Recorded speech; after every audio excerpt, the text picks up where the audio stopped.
presentation. Okay, ma'am. Bismillahirrahmanirrahim. Don't go through life, grow through life. My topic of presentation is study designs. In this presentation, I'm going to discuss the systematic review and the meta-analysis. Learning outline. In this presentation, I'm going to discuss the study designs, narrative reviews, systematic reviews, meta-analysis, and examples of the systematic review and the meta-analysis. At the end of the presentation, participants will be able to describe systematic reviews, meta-analysis, their advantages and disadvantages. Study design. A study design is a scientific plan or protocol for conducting the study, which allows the investigator to translate the conceptual hypothesis into operational one. Now, hierarchy of study designs and levels of evidence. At the bottom are the animal and lab testing, and then the case report, case series, cross-sectional studies, case control studies, and case cohort studies. And then are the randomized control trials, all of which have been discussed in the previous presentations. In this presentation, we are going to focus on the meta-analysis and the systematic review, which form the topmost level of evidence in the hierarchy of pyramid. In the previous presentations, we discussed that study designs in which individuals were the persons, and after appropriate study methodology, an overview was written. In this presentation, the individuals are not the individual persons, but there are individual studies, and after appropriate methodology, an overview is written. There are three overviews, which can be narrative review, systematic review, and meta-analysis. These will be discussed in detail.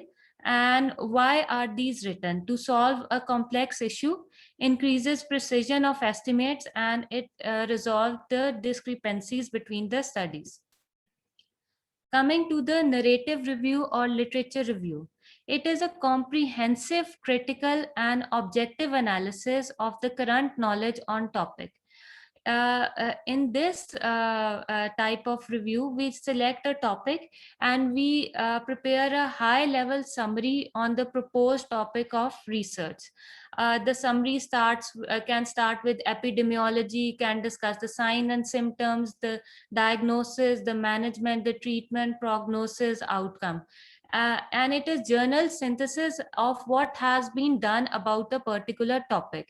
And it is useful for identifying gaps and areas where more work is required. For example, if in a particular disease, if there is less information on the diagnosis, more work is required, and it helps to identify gaps of a particular topic. This is an example of a narrative review: coronavirus disease, current status, and future perspectives. In this narrative review, they have focused on public health impact, pathophysiology, clinical manifestations, diagnosis, case management, emergency response, and preparedness regarding the coronavirus disease.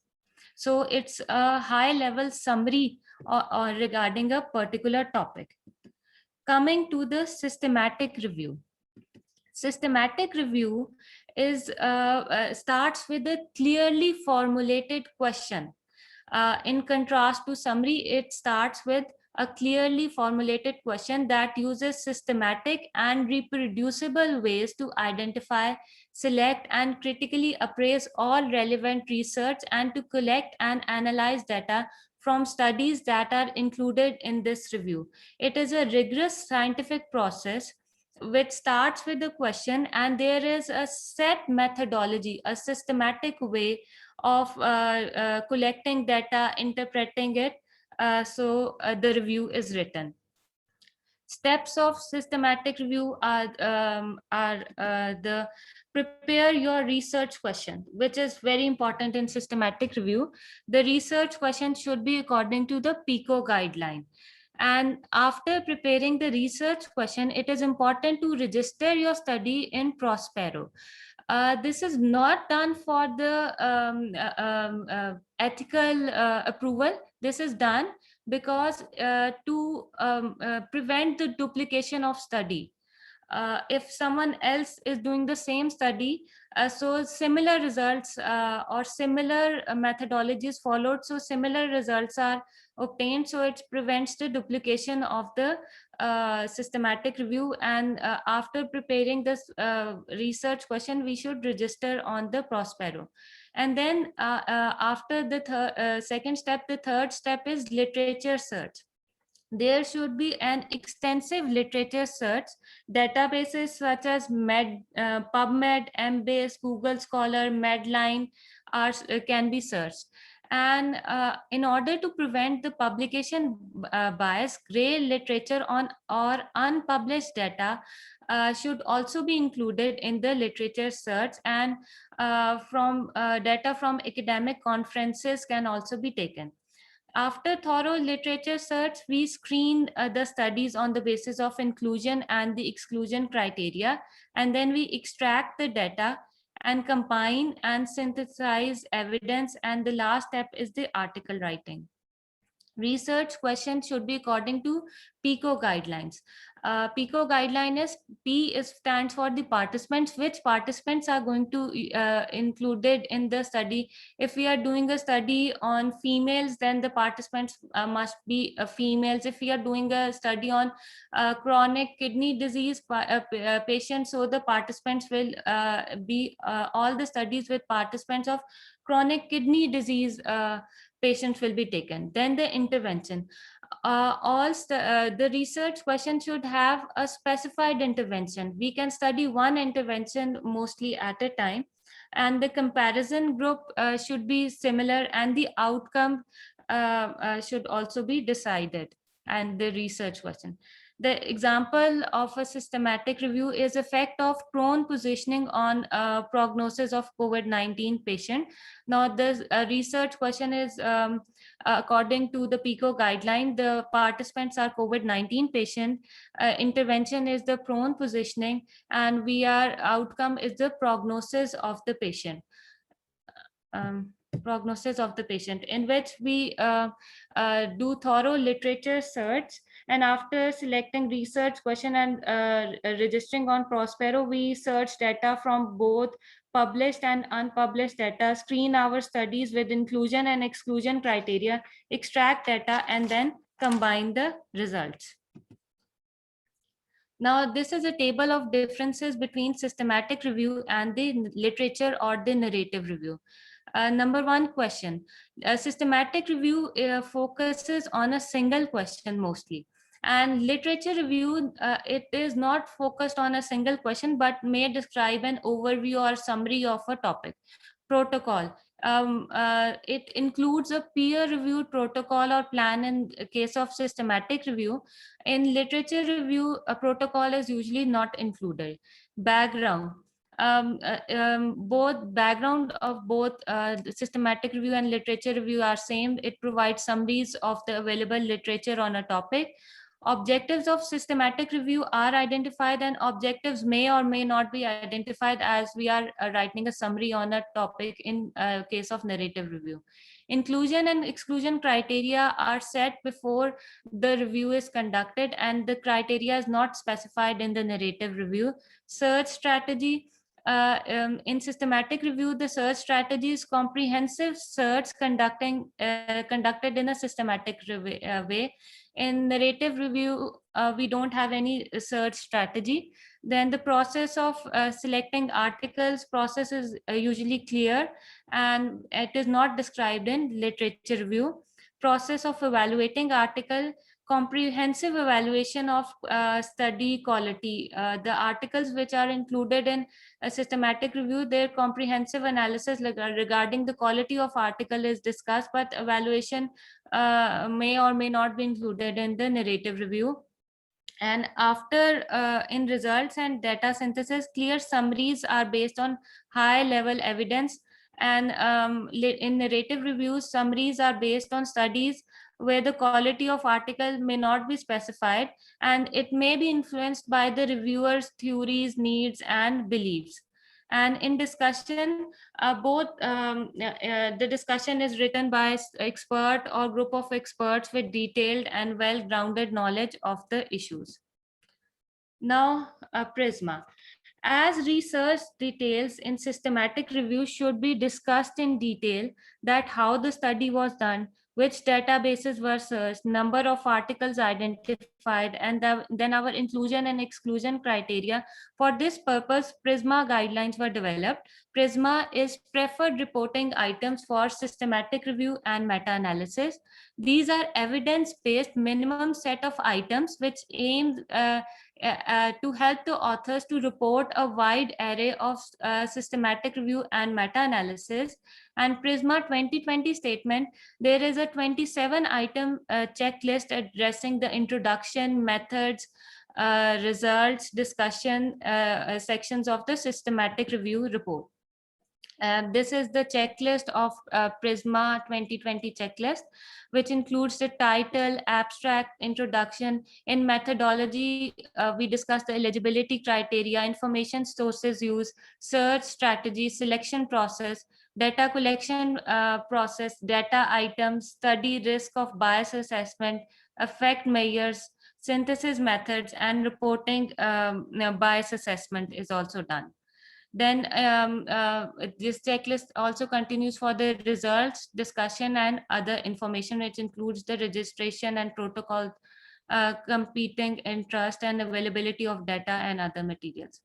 This is Prisma flowcharts in which identification of databases is searched through database searching, and other unpublished or gray literature is also included in the literature search. And after that, we screen the records for duplicates, inclusion criteria, and the exclusion criteria. And after eligibility, we include the number of articles and present their summary. Uh, Now coming to the meta-analysis. Now in systematic review, we summarize the results of different studies. In meta-analysis, we do the analysis again of all the individual studies, and combine the analysis is done again. So it is known as meta-analysis. Meta-analysis can be done simultaneously on the systematic review, or they can be only systematic review. It is a statistical analysis that combines the results of multiple scientific studies. Meta-analysis can be performed when multiple scientific studies addressing the same question, with each individual study reporting measurements that are expected to give some degree of error. Now, steps in meta-analysis are somewhat similar with this systematic review. That number one, we develop a research question, protocol, registration, defining inclusion and exclusion criteria, then thorough literature search, quality of evidence, data extraction. But there is an additional point, which is analyzing the data in form of meta-analysis. The individual data of all studies are taken, and then combined data is obtained for a level of evidence assessment, and then research result presentation. Now, when should we do a meta-analysis? Meta-analysis are usually done for randomized controlled trials, but they can also be done for other studies as well. They are done because it is not ethical to do more randomized controlled trials again and again, when all of them are giving different results because of the small sample size.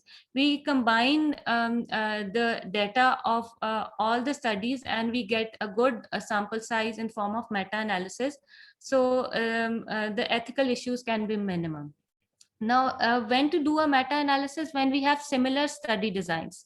All the studies included should have the same study design when we are doing a meta-analysis. And when we have a similar intervention, we should have a similar intervention. For example, if we are assessing the relative risk of an intervention A, then all the studies included should have same intervention so that we can do a combined analysis. Then we should have a similar population. Now, different interventions have different effect on different population. So populations should be similar. For example, if we are looking at effect of intervention A on old age, then all studies with old age or should be included, as intervention might have different effect on young population. And similarly, if we are doing effect of intervention, then on they can have different results if we include studies of CKD patients, CLD patients. So we should have similar population, then similar outcomes. As we are doing combined analysis, we want similar studies reporting similar outcomes to be used in our analysis. Um, Advantages of meta-analysis: it improves precision because the sample size in this way of our study increases, so it improves the precision of the study, and it can settle the discrepancies between the conflicting studies, and they can also answer question with a broader influence. For example, if an intervention is done on different parts of the world, so we can do combined analysis of populations of all part of the world, then it will have a broader influence. This is after doing meta-analysis, the graphical representation of individual studies is done in form of forest plot, which is also known as blobogram, and it is used to in meta-analysis to present the overall effect size graphically. Um, so in the forest plot, on x-axis, the outcome measure is taken. For example, in this case, it's the odds ratio. And on the y-axis, individual studies are taken. And this odds ratio 1 is the line of no effect. And this line is the overall estimate of the study. And these horizontal lines are the individual studies. Now, in individual studies, the central dot is the mean of the study, and these lines are the confidence intervals of the study. Studies having smaller sample size will have larger confidence interval, and studies with larger sample size will have narrow confidence interval. And after combining all the study data, we get a diamond effect, which is the overall effect size. This is another forest plot in which in y-axis they have taken individual studies, and x-axis outcome measures are taken, and individual studies, this is the overall summary measure effect. And in this forest plot, we can also see the sample size of each study which is included. Now, studies having a larger sample size will have more weight in the overall effect size of the studies, and studies with smaller sample size will have less weight in the overall effect of the summary measure. The diamond, which represents the overall effect size. In the center is the point estimate of the overall effect size, which can be odds ratio and relative risk. And the sides of the diamond show the confidence interval of the diamond, of the overall effect size. So this is the confidence interval. Now, sometimes we can see that studies, some forest plots which were seen previously have studies which had an overlapping line. But in some forest plots, the individual studies may vary widely in outcome. This can occur if studies are less in number with smaller sample size, because if we use small sample size studies, we can have very conflicting results. And if different population studies are used, for example, if we are taking using an intervention and we have included the old age, young age, CKD patient, CLD patient combined, so the intervention can have different effects on different populations, so we can get a forest plot which is heterogeneous. Coming to the funnel plot. Funnel plot is a graphical representation which is used to detect bias visually when published studies are used. Now, this is also a graphical representation. On x-axis, we take the log of the outcome measure, which in this case is log of the odds ratio. And on the y-axis, we take standard error. And we know that standard error is related to the sample size. When the standard error is zero or it is low, so the studies having high or large sample size are at the top, and having the studies having low sample size are at the bottom. Now, these individual dots represent the study. This is the overall effect of an intervention, which is calculated by meta-analysis. Then there is, if we plot all the studies, then we get a funnel-shaped appearance with 95% confidence interval, because at the top, the studies having a larger sample size have also narrow confidence interval. And at the bottom are the studies which have small sample size, but the confidence interval are narrow. And when we plot our studies, there should be even distribution or symmetrical distribution of studies on the both sides. Now, funnel plot assesses the variability of studies around the mean effect size, which is calculated by meta-analysis. It gives us idea if there is any skewness or underreporting in literature. It should there should be a symmetrical scatter of studies around the mean effect size. Now, this is another plot in which we can see there are more studies reported on the right side, but the number of studies in left side are less. This can occur because of the publication bias and selective outcome reporting. Publication bias occurs because studies which have positive findings are reported more and they are published more than the studies which have negative findings. Then this is the Prospero. When we start a systematic review or meta-analysis, it is important to register the systematic review to prevent the duplication. Prospero is an international database of registered systematic reviews in health and social care.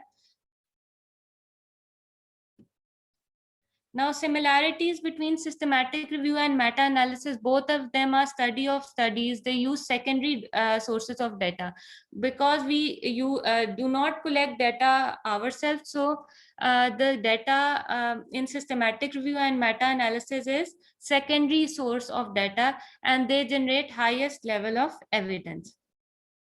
Summarizing, literature review or narrative review summarizes a topic that is broad in scope. Example, cancer treatment or COVID-19. A qualitative information is used, and the sources used may be biased because they are researcher dependent, and it does not define what types of studies will be included. It looks for everything. And systematic review, there is a specific clinical question. Example, according to PICO guideline, vitamin C or chemotherapy is better cancer treatment in patients over age of 40. It defines the search strategy list of what should be included and what will not be included. Can include a meta-analysis within a review, but it is not necessary. Then coming to meta-analysis, it looks at studies from systematic review. The purpose is to combine similar studies and pull data to get a statistically significant result. It is important because statistical analysis may overturn results with smaller clinical trials. Now it's the time for the MCQs. A study was done to assess risk of cervical cancer in females, for which image is shown. How many studies show that risk factor can be ascertained correctly from the statistical analysis of research? Fifth. E. There are 5 studies in this forest plot, and we have to look at the odds ratio. Now, odds ratio having 1 in them are not statistically significant. For example, in the number 1, it's 0.5 to 2.6. So only 2 studies in this forest plot have significance. Study number 4, which is NG et al., and study number 5, which is Chu et al.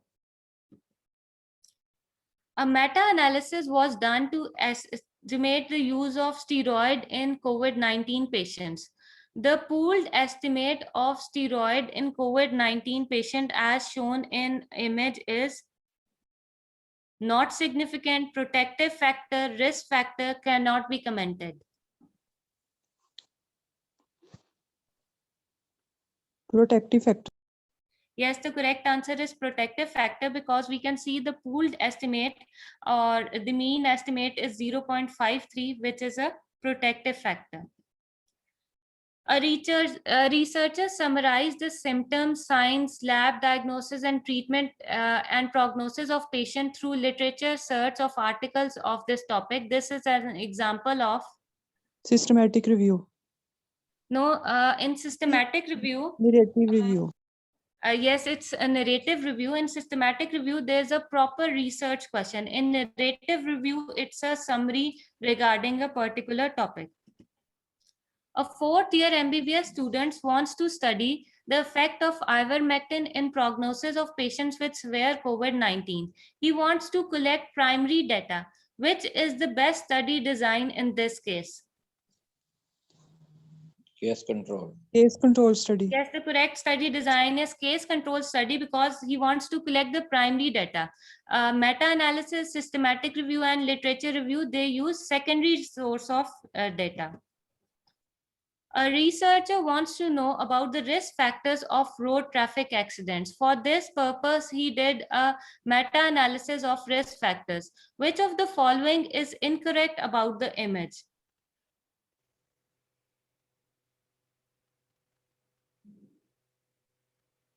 D. Yes, the correct answer is D, because studies with a larger sample size are at the top of the pyramid, and studies with smaller sample size are at the bottom of the funnel plot.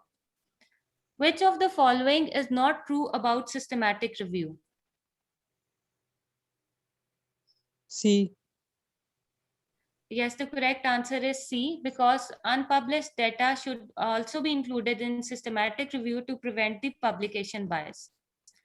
Registration of systematic review at the start of research is important because B.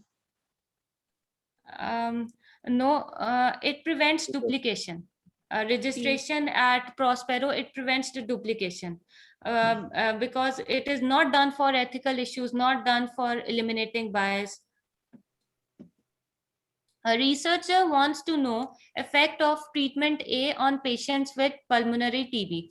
He did extensive literature search to find the randomized controlled trials regarding effect of treatment A on tuberculosis. He found 10 studies with 3 studies showing beneficial effect, 3 studies showing adverse effect, and 4 studies showing no effect. Which of the following is the best option to know about the effect of treatment A on pulmonary tuberculosis? C. Generate meta-analysis of study. Yes, the correct answer is to generate a meta-analysis of the existing studies and get an overall effect size. These are the references, and thank you.